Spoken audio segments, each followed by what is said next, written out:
আসসালামু আলাইকুম, welcome back to Mehriz home kitchen. কেমন আছেন সবাই? আশা করি ভালো আছেন। আল্লাহর অশেষ রহমতে আমিও ভালো আছি। বন্ধুরা, ফিরে এলাম নতুন আরও একটি রেসিপি নিয়ে।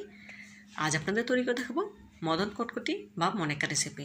আশা করি রেসিপিটা আপনাদের ভালো লাগবে। তো বন্ধুরা, না টেনে পুরো ভিডিও জুড়ে সাথে থেকে মনেকা তৈরির রেসিপিটি দেখে নেওয়ার অনুরোধ রইল। চলুন মূল প্রিপারেশনে যাওয়া যাক। মনেকা তৈরি করার জন্য প্রথমে এখানে একটি মিক্সিং বোল নিয়েছি মেজারমেন্ট কাপের 2 কাপ ময়দা। এটা আমি ময়দা দিয়ে তৈরি করব। চাইলে আপনারা আটা দিয়েও এটা তৈরি করতে পারেন, কোনো অসুবিধা নেই। দিয়ে দিচ্ছি হাফ টেবিল চামচ কালো জিরা দেওয়ার কারণে খুব সুন্দর একটি ফ্লেভার আসবে। দিয়ে দিচ্ছি 1 টেবিল চামচ চিনি, পরিমাণ মতো লবণ। এখন সবগুলো উপকরণ হাত দিয়ে খুব ভালোভাবে নেড়ে মিশিয়ে নেব। দেখুন, খুব ভালোভাবে নেড়ে মিশিয়ে নিচ্ছি। মিশিয়ে নেওয়া হয়ে গেলে এই পর্যায়ের সাথে অ্যাড করে দেব 3 টেবিল চামচ সয়াবিন তেল। দেখুন বন্ধুরা, মিশিয়ে হয়ে গিয়েছে। এখন এর সাথে 3 টেবিল চামচ সয়াবিন তেল অ্যাড করে দিচ্ছি। তেলটা দেওয়ার কারণে মনেকাগুলো অনেক বেশি মুচমুচে হবে, খেতেও খুবই সুস্বাদু হবে। দেখুন, হাত দিয়ে খুব ভালোভাবে ময়দার সাথে তেলটা মাখিয়ে নিচ্ছি। এই কাজটা একটু ধৈর্য সহকারে করতে হবে। দেখুন বন্ধুরা, ময়দার সাথে তেলটা খুব ভালোভাবে মেখে নিয়েছি। এখন আপনাদের দেখিয়ে দেব মিশ্রণটা কেমন হয়েছে। কিছু মিশ্রণ একভাবে হাতে মুঠো করলেই দেখুন দলা পেয়ে যাচ্ছে, এরকম হলে বুঝতে পারবেন মিশ্রণটি পারফেক্ট হয়েছে। এখন এর সাথে নর্মাল পানি দিয়ে মসৃণ একটি ডো তৈরি করে নেব। সাধারণত আমরা যেরকম রুটি খাই তার থেকেও এই ডোটা একটু টাইট হবে।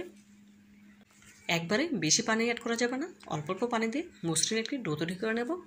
তো বন্ধুরা, ভিডিওর এই পর্যায়ে আপনাদের কাছে ছোট্ট একটি রিকোয়েস্ট রইল, যারা এখনও পর্যন্ত আমার ভিডিওটি দেখছেন একটি লাইক দিতে ভুলে গেছেন, প্লিজ একটি লাইক দিয়ে ভিডিওটি কন্টিনিউ করবেন। আর যে সকল বন্ধুরা আমার চ্যানেলে নতুন ভিজিট করেছেন চাইলে চ্যানেলটি সাবস্ক্রাইব করে পাশে থাকা অল নোটিফিকেশনে ক্লিক করে দিতে পারেন। এতে করে আমি যখনই কোনো নতুন ভিডিও আপলোড করবো সবার আগে আপনার কাছে পৌঁছে যাবে।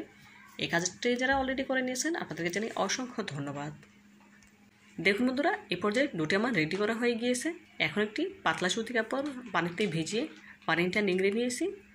এখন ভেজানো সুতি কাপড় দিয়ে ডোটাকে একটু ঢেকে রেখে দিলাম 20 মিনিটের জন্য। ফিরে আসছি 20 মিনিট পর। দেখুন বন্ধুরা, 20 মিনিট পর ফিরে এলাম।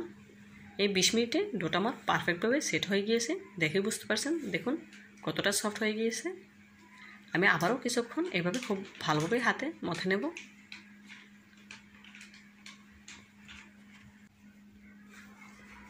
দেখুন বন্ধুরা, ডোটা আমার মথে নেওয়া হয়ে গিয়েছে। এখন একটি চপিং বোর্ডের ওপর ডোটাকে নিয়ে নেব। রুটি বেলে নেওয়ার জন্য কিছুটা শুকনো ময়দা ছিটিয়ে দিচ্ছি।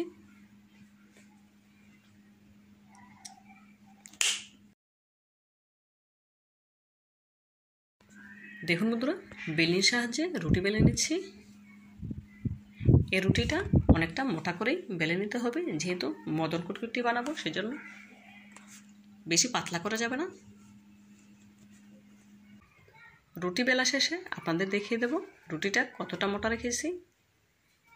দেখুন বন্ধুরা, এই পর্যায়ে রুটি আমার বেলে নেওয়া হয়ে গিয়েছে। দেখুন কতটা মোটা রেখে রুটিটা বেলে নিয়েছি, দেখেই বুঝতে পারছেন। এখন একটি চাকুর সাহায্যে মনেকার আকারে শেপ দিয়ে কেটে নেব। বন্ধুরা, মদন কটকটি তৈরি করা কিন্তু একদম সহজ, খেতে কিন্তু খুবই সুস্বাদু, একেবারে পারফেক্ট দোকানের মতো হয় এভাবে তৈরি করলে। আপনারা অবশ্যই একবার হলেও আমার এই পদ্ধতি ফলো করে মদন কটকটি তৈরি করে খেয়ে দেখবেন, খুবই ভালো লাগবে ইনশাআল্লাহ। একেবারে পারফেক্ট দোকানের মদন কটকটির মতো লাগবে খেতে। দেখুন সবগুলোকে আলাদা করে পিস করে কেটে নিয়েছি। এখন আবারও উল্টো দিক থেকে কেটে মদন কটকটির আকারে শেপ দিয়ে নেব।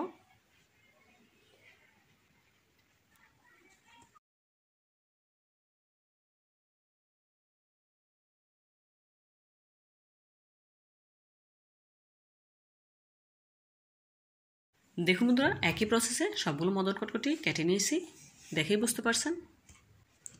দেখুন বন্ধুরা, মদন কটকটিগুলো কিন্তু একটার সাথে আরেকটা লেগে নেই, আমি আপনাদের তুলে দেখাচ্ছি। দেখুন একটা থেকে আরেকটা আলাদাই রয়ে গিয়েছে। সবগুলো মদন কটকটি একটি প্লেটে তুলে নিয়েছি। এখন ভেজে নেওয়ার পালা। ভেজে নেওয়ার জন্য এদিকে চুলে একটি প্যানে পর্যাপ্ত পরিমাণে তেল দিয়ে কুসুম গরম করে নিয়েছি। তেলটাকে হাই হিটে গরম করা যাবে না, এতে করে কটকটিগুলো সারার সাথে সাথেই কালার চলে আসবে আর ভেতরটা কাঁচা রয়ে যাবে। সেজন্য কুসুম গরম থাকা অবস্থায় মদন কটকটিগুলো তেলে দিয়ে দিতে হবে।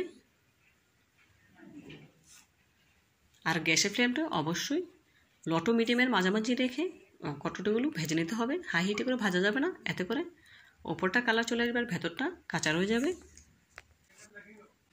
দেখুন বন্ধুরা, মদন কটকটিগুলো একটি চামচের সাহায্যে নেড়ে দিচ্ছি, যাতে করে প্যানের তলায় লেগে কালার চলে না আসে।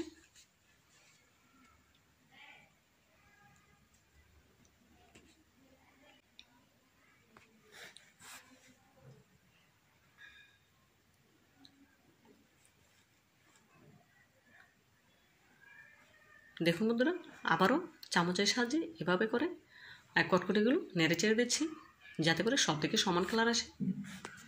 এভাবে করে কয়েকবার নেড়ে চেড়ে মদন কটকটিগুলো ভেজে নিতে হবে। যেহেতু মদন কটকটিগুলো অনেক ছোটো, সেজন্য উল্টানোর কোনো চান্স নেই। এভাবেই নেড়ে চেড়েই কটকটিগুলো ভেজে নিতে হবে। দেখুন বন্ধুরা, মদন কটকটির কালারটা কিন্তু চেঞ্জ হতে শুরু করেছে, দেখেই বুঝতে পারছেন। এভাবে করে নেড়ে চেড়ে মদন কটকটিগুলো গোল্ডেন ব্রাউন কালার করে ভেজে নেব, এতে করে কটকটিগুলো খেতে খুবই মজাদার হবে, খুবই মুচমুচে হবে। দেখুন বন্ধুরা, এই পর্যায়ে মদন কটকটি আমার ভাজা হয়ে গিয়েছে। এখন একটি ছাঁকনির সাহায্যে তুলে তেলটা সেঁকে নেব। দেখুন বন্ধুরা, ছাঁকনিতে তুলে নিচ্ছি। একই প্রসেসে বাকি মদন কটকটিগুলো ভেজে নেব। তেলটা সেঁকে এখন একটি সার্ভিং প্লেটে সার্ভ করে নিচ্ছি। দেখুন মাশাআল্লাহ, মদন কটকটির কালারটা কতটা সুন্দর এসেছে, দেখেই বুঝতে পারছেন কতটা মুচমুচে হবে। তো বন্ধুরা, আমার এই রেসিপিটি যদি আপনাদের একটু হলেও ভালো লেগে থাকে, প্লিজ লাইক, কমেন্ট এবং শেয়ার করবেন। আর আমার চ্যানেলটি সাবস্ক্রাইব করে আমার পাশে থাকতে একদম ভুলবেন না। আজকের মতো বিদায় নিচ্ছি, দেখা হবে নতুন কোনো দিনে নতুন কোনো রেসিপিতে। ভালো থাকবেন সবাই, আল্লাহ হাফেজ।